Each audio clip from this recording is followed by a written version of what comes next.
Hey y'all, Tom, ND3N here, and welcome to another Ham Shack Chat. This time we're going to talk about the International Amateur Radio Union, or IARU, and the upcoming IARU contest. In the United States, the Federal Communication Commission, or FCC, regulates, among a lot of other things, the amateur radio service, which we're all a part of. The Amateur Radio Relay League, or ARRL, is a non-governmental organization that advises the FCC in amateur radio subjects and represents amateur radio operators to the FCC and ultimately the U.S. government. In the same way, worldwide amateur radio, again, amongst other things, is represented by the International Telecommunications Union, and that's the ITU, and that's a part of the United Nations. The IARU is a collection of non-governmental organizations from all over the world, such as the ARRL, who advises the ITU and represents hams around the world to the United Nations. The IARU was founded in 1925. Now, at the time, the term short wave was just beginning to be understood and to be exploited for global communications using power levels and antennas that were within the reach of private individuals operating from their own homes. These radio amateurs needed an organization to coordinate their activities and let their voices be heard at international conferences. On this map, the 160 plus member countries of the IARU are shown in yellow. It is through the coordination, cooperation, and efforts of these countries together that over the last 97 years that allow us to chat with other amateurs around the world. In short, they deal with the international politics so that we don't have to. It is this organization, the IARU, that we celebrate with the IARU HF World Championship contest. You will find in the video description a number of links to help you get through the contest. Definitely the most important is the full rules. Now, the full rules make up a 11-page long PDF file that tells you everything you need to know to do the contest. As I'm trying to keep this video under an hour, I'll just be hitting the high points. The minutia of the contest is up to you.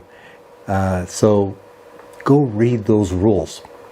This contest always occurs during the second full weekend in July.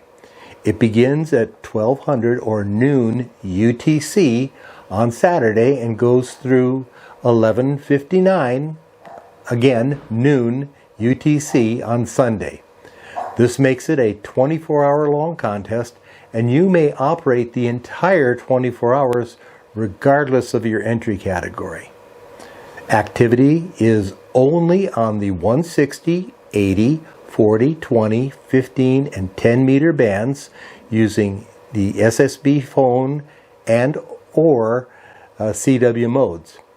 If you're a single operator or single operator unlimited, you may enter as a mixed mode.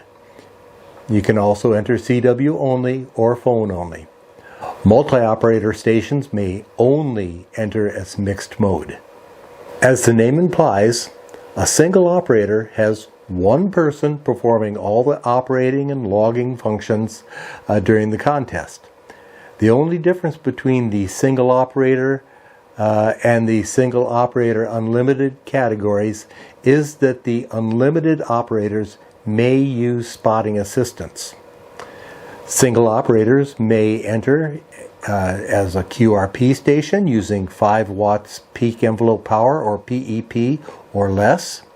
Low power single operators may use up to 100 watts PEP, and the high power single operator stations may use up to 1500 watts PEP output. Multi-operator stations using a single transmitter will be considered high power stations using up to 1500 watts, and there is no entry for QRP or low power 100 watt operators. This entry category may use spotting assistance. Multi-operator 2-transmitter stations will be considered low power, using up to 100 watts, and may not use spotting assistance.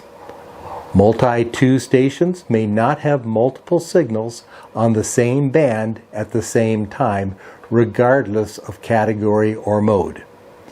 It should be noted that even though the high power category caps out at 1500 watts, you'll be limited by your own country's regulations.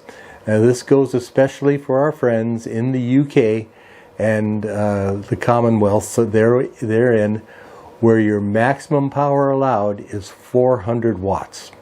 Personally, I don't want a visit from this guy. My name is Bond, James Bond. Because someone thought I gave them permission to operate at a higher power than their government allows. The required exchange for a completed contact is a signal report in the RST or RS format, and is commonly accepted and expected in ham radio contesting that this will be a 5.9 or 5.99, depending on your mode. For most stations, this will be followed by your ITU zone. So, my exchange would be ND3N 598 for phone and ND3N 5998 for CW. If you are an IARU member society headquarters station, you would send the abbreviation for your national society.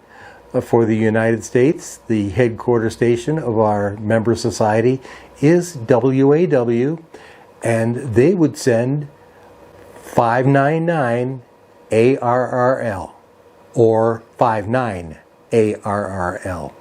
The headquarters station of the German society would send DARC.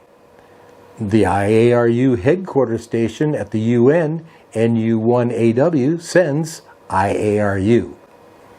Members of the IARU Administrative Council and the 3 IARU Regional Executive Committees send AC, R1, R2, or R3 as appropriate. Your final score will consist of the total number of QSO points times the multipliers. You get 1 point for contacts within your own ITU zone, or contacts in the same ITU zone but on different continents, and contacts with an IARU headquarters or other official station. Contacts within your own continent but in a different ITU zone count for 3 points. Finally, contacts with a different continent and ITU zone count for 5 points. Multipliers count by band, not mode. So working the same station on phone and CW in any given band would count for points, but only 1 multiplier. Multipliers are the total number of ITU zones worked per band, the number of IARU member society headquarters stations, and IARU officials worked per band. If you're operating only phone or only CW, you won't have to worry about this. However, if you're operating mixed mode, it's something that you'll want to keep your eye out for. Now, don't worry too much about points in the multiplier. Your contest logging software should help keep track of the things for you, and the contest robot will make sure that in the end, everybody is scored appropriately and fairly. Although working the contest just to put contacts in your log is a valid reason for getting on the air, especially with all the international traffic that's going to be happening. I encourage you to submit your log. Now, to be counted, you need to get your log submitted in the Cabrillo file within 7 days of the completion of the contest.